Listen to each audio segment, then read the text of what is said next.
So now that we know what some of our basic functions look like, let's look at some more complicated versions of them. For example, I know how to graph y equals x squared. That's one that we already looked at.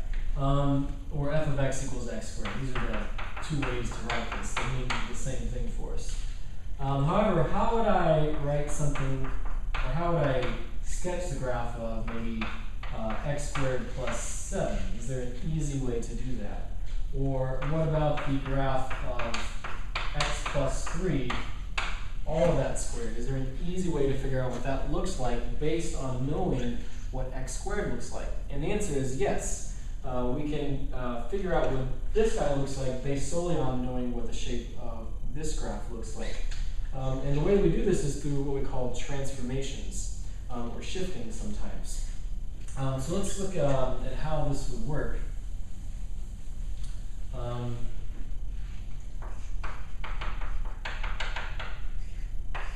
So what are the ways that I can shift a graph? Well, I can either shift a graph that I already know straight up and down on the y-axis, or I can shift it side to side without changing its shape, right? So I can take that parabola and move it from side to side and keep the same shape. Now what will do this? Well, first of all, let's look at the up and down. If you take a function and add some constant value to it, this will shift the function up however many units you have. Likewise, if you take that function and subtract the constant from the entire function, this will shift that function down that many units. Let's take an example of what I'm talking about. Let's look at how this might work. For example, let's take our what we were looking at before, x squared plus 7. How would I graph this? Well, I'm going to start with my basic x squared graph. That's the basic graph that I know. And I'm going to draw that. Okay. Now what I'm going to do to it is I'm actually going to add to the entire function. I'm going to add 7 units, which will give me x squared plus 7, which is what I'm trying to get to. And what that tells me is I should take this graph, and instead of starting down here at y equals 0, I should start up here at y equals 7, because I'm shifting the graph up 7 units. So now, of course, you have to shift all the points with it, so you have to be careful that you take all of the points in the right direction. For example, this now is the point 1, 8, whereas before it was right here, it was the point 1, 1. We shifted all the y values up, so you have to shift the values of those up as well. So be careful when you're graphing that. But that's the basic idea. I can add a constant to the function and just shift that whole function up that many units. What about subtracting? What about if I give you this function, x cubed minus 2? Well, again, start with your basic x cubed graph. Remember, this is the one that looks kind of like an S. And there's, right here is the point 0, 0. Here's the point 1, 1. And then here's the point negative 1, negative 1. Well, we're going to subtract 2 from the entire function. So we're taking the entire function minusing 2. So with x cubed minus 2. That means that I should, instead of having the point 0, 0, this should be the point 0, negative 2. Instead of this being the point 1, 1, this should be the point 1, negative 1. Because we went down 2 units. And instead of this being negative 1, negative 1, this should be the point negative 1, negative 3. Because we're going down 2 units. And so we get the same graph.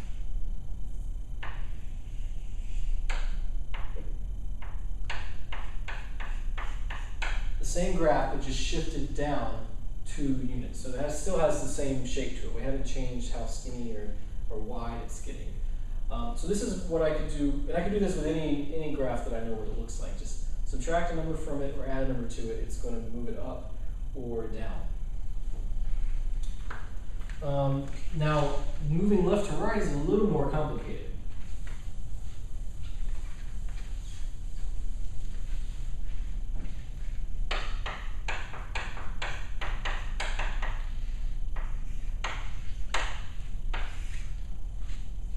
So there's two things I can do here. I can replace, in my function, I can replace the x with x minus c. So in other words, I can take f of f minus c, replace all the x values with x minus some number. Remember, c is just a constant here. This will move actually c units to the right. That's a little counterintuitive because you're subtracting the c, so you might think move to the left. But if you replace x with x minus c, that's going to move it c units to the right. And the opposite is true if you replace x with x plus c. In other words, if you take the function of x plus c, this is going to move the entire function c units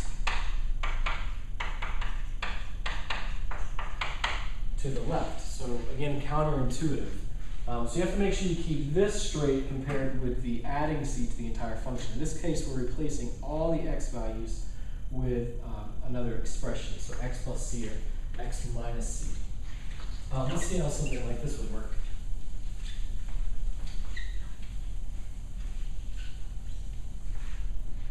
So maybe this function, f of x is equal to the absolute value of x minus 3. Now notice the difference between this function and this function.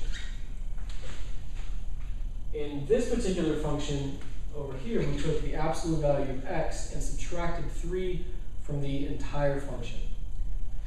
In this function here, we took the absolute value of x and replaced the x inside of the function with an x minus 3.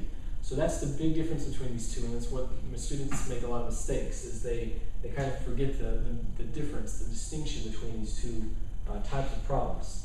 So let's see how these two would graph. They're going to graph differently. I'll do both of these so you can get an idea of the difference here.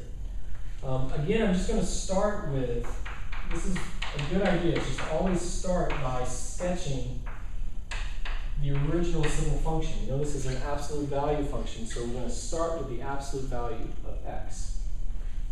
Now I'm going to write down what exactly I did to the function to make it look like this one. So I'm going to keep working my way by changing one thing at a time. In this case, I only have to change one thing, but I want it to eventually look like x minus 3. Well, if I want the absolute value of x to look like the absolute value of x minus 3, I just need to replace x with x minus 3. And so I'll get, if I do that, I'll end up getting the function absolute value of x minus 3. And that's what I want to do. So what I like to do is I like to write what I did, and then what I have, and then what that does to the graph. So by replacing x with x minus 3, that's going to move this to the right 3 units. Okay, because remember, replacing something with x minus c moves it to the right. So that means I would take my original graph, and now instead of it starting here at 0, 0, it's going to start 3 units over at 0, 3. So that's what the function x, absolute value of x minus 3 would look like. Let's compare that to this one, absolute value of x, all of it minus 3.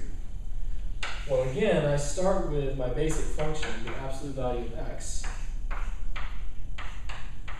which looks like this. I'm going to subtract 3 from the entire function, so I'm going to write that here. The entire function minus 3, which will give me give me absolute value of x, all of that minus 3. So what does that do to the function? Well, that's not one of these rules. That's subtracting a constant from the entire function. So that tells me I should move this entire function down 3 units. So not to the left, but down. So now instead of starting right here, it's going to start 3 units farther down at y equals -3. And I'll get a function that looks like this. So hopefully you see the difference here in between these two problems. If you aren't careful, you can really mess the problem up and move it this way instead of moving it this way. So make sure, they take a little practice to get used to, and you have to really make sure you're paying attention when you're doing one of these problems. Let's do another example.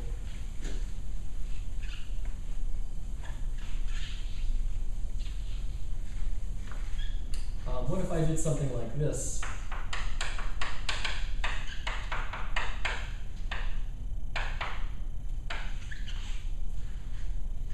In this case, I'm actually taking the function and putting 2 different types of transformations into it. I'm putting a move from left to right because I'm replacing that x cubed with an x minus 1. And I'm moving it up and down because I'm taking that entire function and adding 3 to it. So this is a little more complicated, but still not too bad. So let's try an example of this. Again, I'm going to figure out, first of all, what is my basic function? Well, my basic function here is x cubed. That's my basic one that I'm going to start with. So I'll start off by just graphing a real quick sketch of what does x cubed look like. Okay, it looks like that. That's one of the ones that I'm supposed to have memorized. Now what I'm going to do is go one step at a time, transforming this x cubed into this x minus 1 cubed plus 3. Just doing one thing at a time. Don't try to do too many things at a time. It's easy to make a mistake. So the first thing I want to take care of, instead of an x cubed, I want it to be x minus 1, all of that cubed. So how can I do that? Well, I can do that by replacing the x with an x minus 3. Or sorry, an x minus 1. So what does that make my function look like? Well, that means instead of x cubed, I have x minus 1, all of that cubed. All right, what does that do to my function? Well, we said if you replace x with x minus 1, that would move the function to the right 1 unit.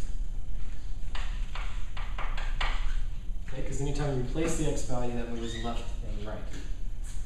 So now let's sketch what that graph looks like so far. So now I'm going to take this graph and instead of starting at 0, 0, I'll start it at 1, 0. And again, make sure that you're moving. When you're sketching,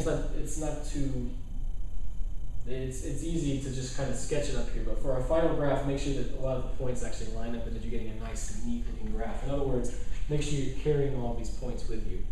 So now, for example, instead of 1, 1, which is right here, this is going to be shifted over 1 unit, so it'll be the point 2, 1. So just be careful when you're graphing. Okay, so we have x minus 1 cubed, but that's not what we want. We want x minus 1 cubed and then all of that plus 3. So now we need to take this expression and do something to it to make it look like this. Well, I need to take the entire expression that I have and add 3 to it. So I'll take this entire expression and add 3. What will that look like? That will look like x minus 1 cubed and then plus 3. In fact, that's exactly what we want to get. That's exactly what we were looking for. Now what does adding 3 to a function do? Well, it takes that function and moves it up 3 units.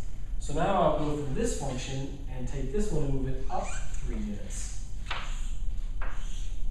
So now instead of being here at 1, 0,